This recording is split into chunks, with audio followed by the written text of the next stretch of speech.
Hi, and thanks for tuning in. This is one video of many more to come, all to be based around three areas that I'm particularly interested in. That is movement, deep acceptance, and embodied intimacy. And you'd know this about me already if you've done trainings with me or come to my classes. These are three areas that I think are not only intimately and incredibly intertwined, though also three areas that can really help to lead to more meaning and fulfillment in life. And this video in particular takes the idea of acceptance as it relates to Mufasa, yes, that's right, from The Lion King, and has a look at it from a few different angles. And this is perhaps a little newer to me, interpreting through stories and myths, though I've started to get the importance and the value of doing so. And I was inspired by a Jordan Peterson clip that I'll put in the notes for this as well. Just to know for those of you that are watching, this is more of a long form thing. I'm interested in going deeper and depth rather than breadth, of having a real conversation with real interaction with you rather than just a soundbite and a piece of information that comes and goes. So if you're interested in the idea of accepting those parts of you that are perhaps less light and fluffy, the shadow self, as Jung would say, and if you're curious about how to start working into that area and understanding how exploring in all directions, especially ones we don't tend to want to go in, can help us explode is the wrong word, but press out to the world in all directions even better to fill your purpose, to serve your friends, to serve your family, then keep on watching. Yeah, so The Lion King. I really like this. I mean, The Lion King, as many of you, was an instrumental part of my childhood. I remember seeing in the movie theaters in the 90s. And it's recently resurfaced as a slightly creepy animated version. I don't know if you've seen it, but the storyline is still incredible, and it's actually based off one of Shakespeare's work. It's the typical hero's journey, but what we're really interested in focusing in on here is one of the lead characters earlier on, and that is Mufasa. Mufasa, the king, the sovereign, the just and powerful ruler. He is such an incredible archetype of what it is to be powerful. And in looking into what actually makes him powerful, we get some really interesting reflections, particularly when juxtaposed with Scar and Simba. Now, what do I mean by that? I mean that Mufasa, you can see by the way that he moves around, that he holds his head above his shoulders, that he has a certain amount of power to him. He's not low and slinking, he's not bright-eyed and bushy-tailed, he's very much in his body, holding himself. So physically, he represents what it is to hold yourself as sovereign. And what's really interesting is that he totally has the capacity for play and enjoyment and silliness, because he plays with Rafiki, who's the fool, the saintly fool in this case. And he can go into these areas of warmth with his wife and with his son, though a lot of the time he's more stern. He's someone that can play, but you definitely wouldn't fuck with. You know, you wouldn't screw around with him, because you can see that his ability to be savage, or his ability to put his foot down, or in this case his claws out, isn't far away. So he's equally just and measured and playful, but very easily could be aggressive and savage when deemed necessary. And this is an important part of what it is to be sovereign of, well, a nation, a person, a family, a house, but also of yourself. And let's explore this idea further. Take the idea of Scar. Now, if you don't remember, Scar was the evil uncle. He's the main protagonist in the story. And Scar, unlike Mufasa, holds himself in a more of a nefarious manner. He's a little more dodgy, we would say in New Zealand. He kind of slinks around. He doesn't hold himself in a way that's full and present and powerful. He moves in a way that would create distrust. Now, you know what this is like, actually, because you've all had the experience of walking. It doesn't have to be in a dark alley, but walking around and feeling just from the way somebody moves that they're slightly less trustworthy. And this is a big theme when it comes to Scar. So Scar is someone who very much embodies that slightly more sinisterness in his body. I want to come back to that in a moment, because then you have on the other end of the spectrum Simba, who is not nefarious at all. He is not sinister at all. He's cute, he's adorable, a little like my dog Roy. He's got these bright eyes, he's bushy-tailed, he loves chasing butterflies and playing with his friend, and is super sweet and holds himself like that, kind of nervous and timid, but a lot of excitement as well. So what is it that has Mufasa seem so relatable as a just and sovereign king that neither Scar nor Simba embody? And this is where I think it gets very interesting. You see,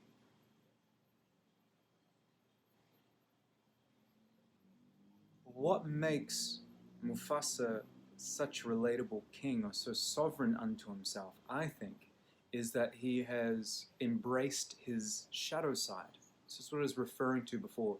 You can see he has the ability to be savage or stern or sinister, just as he has the ability to be playful and loving. But he chooses moment to moment to not be sinister or savage unless is necessary. Now this is really interesting, because it's the choice that makes him powerful. Not the fact that he's good, not the fact that he can be bad, but the fact that he could be either way, and he chooses to be in the center, and he chooses to be just. Now compare that to Scar. Now Scar is very different in this situation. Scar is someone that potentially has the capacity to be good and just. He may know what is evil and not evil, but doesn't have any discipline or control over this ability, so continuously slips into being more sinister, entirely untrustable. Given two choices, it's like the, what's the American Indian proverb of good and evil wolves living inside you, and they're both pulling you, and the one that pulls you most is the one that you feed the most. Well, Scar feeds his sinister wolf, or in this case a lion. Maybe a few too many analogies right now, but he feeds his sinister self, and therefore is untrustable and non-sovereign. Now Simba is on the other end of the scale. Simba is really curious. Now Simba is someone that I see a lot of both in myself in times gone past, and also I see a lot here in Ubud, because Simba is so excited and looking at all the interesting and beauty in life. It's a lot like a lot of kids do before they have the experience of negativity or difficulties.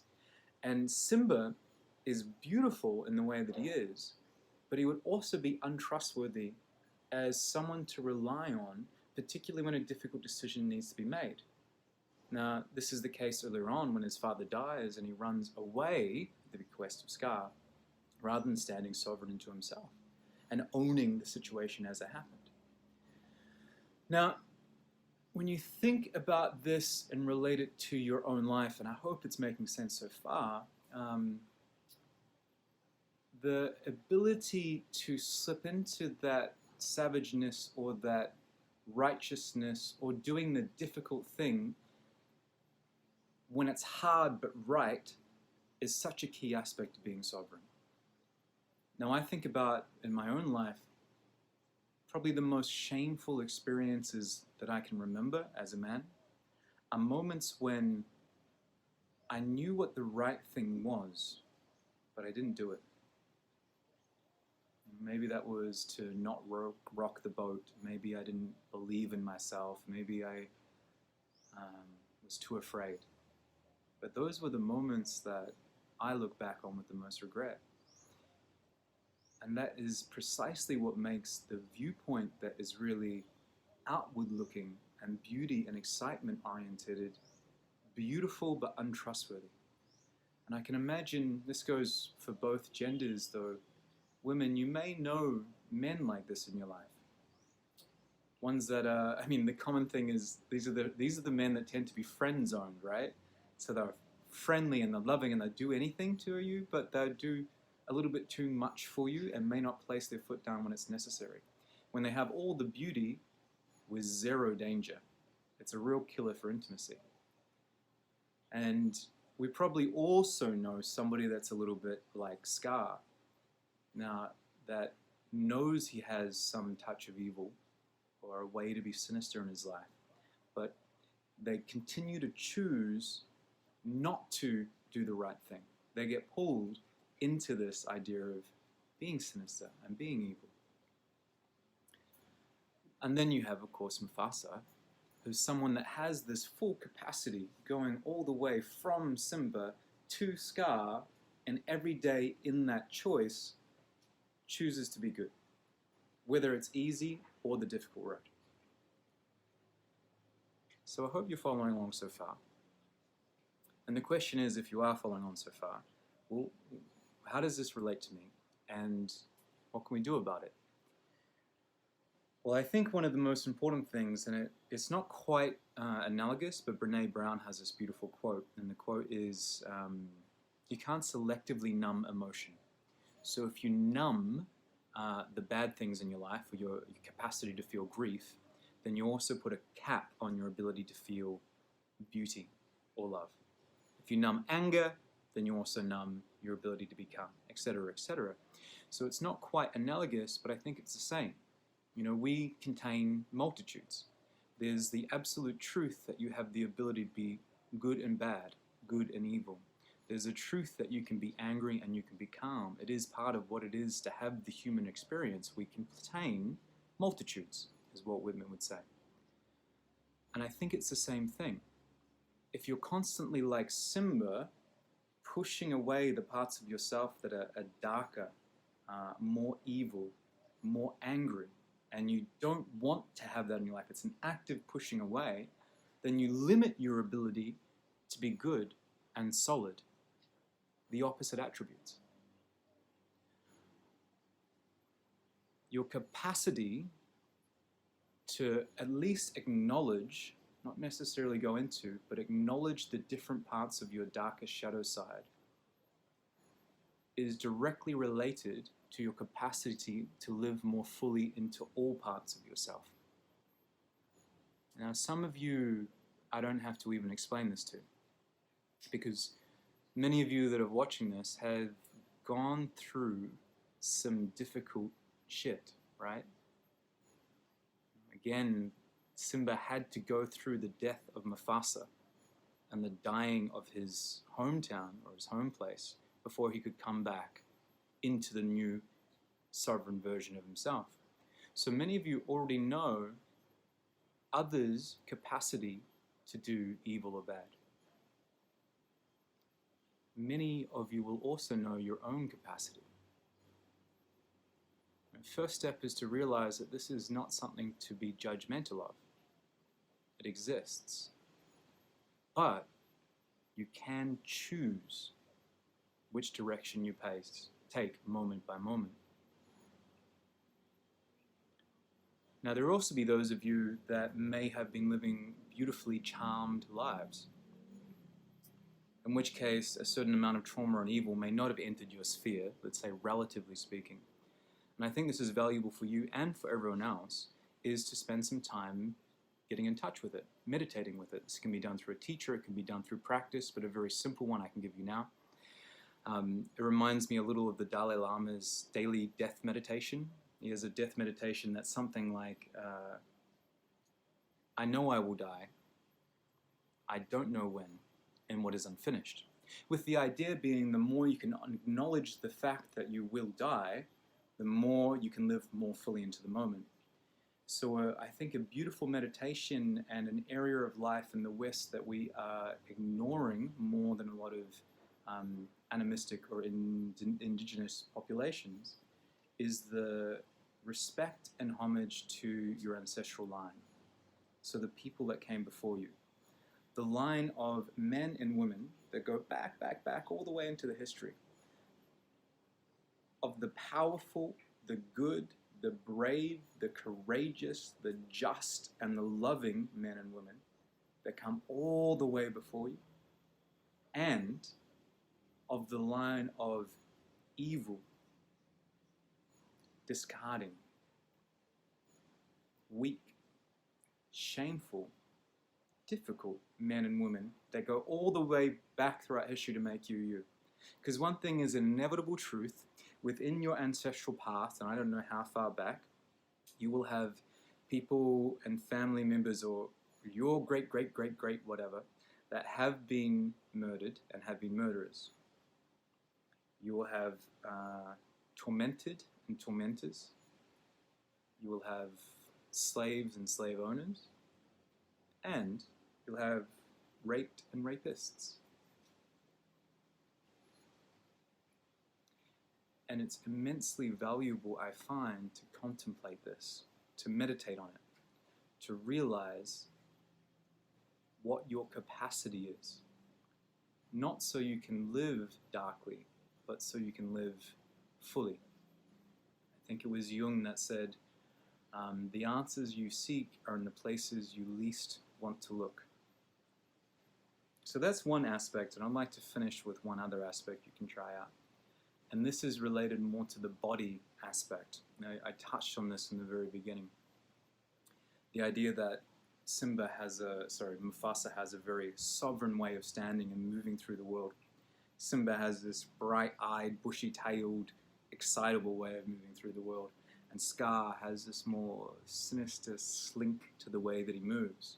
There's a relationship between how you think and how you show up in your body, and it goes the other way around. Now, throughout your life, you'll have different tightnesses and kinks and injuries that create your body in some shape that's just very natural. And there may have to be therapeutics or spinal work or some way to work with that. That's not what I'm talking about now. I'm talking about right now, as you watch this video, embodying the energy of that which feels sovereign. So in other words, if you're slumped on your phone or whatever it might be right now, what would happen if you took a breath and filled your body up in a way to you that felt kingly or queenly?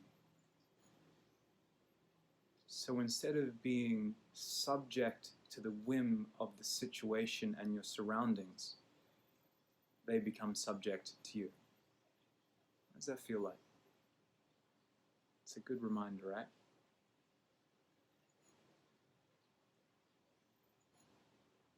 I think that's enough for now. Though my plan is throughout this year to be putting more and more content out like this, which is longer form reflections on the ideas around movement and acceptance and embodied intimacy. So I don't know why my video camera is suddenly flashing. I guess that means it's time to go. But if you enjoyed this, if you got something out of this, I would so appreciate you reaching out and letting me know. Dropping a comment, sharing it with somebody that you think it may help them with. And keep in mind and keep an eye out. You can sign up for my newsletter. I can give you an idea of upcoming events and retreats and classes and all the rest of it.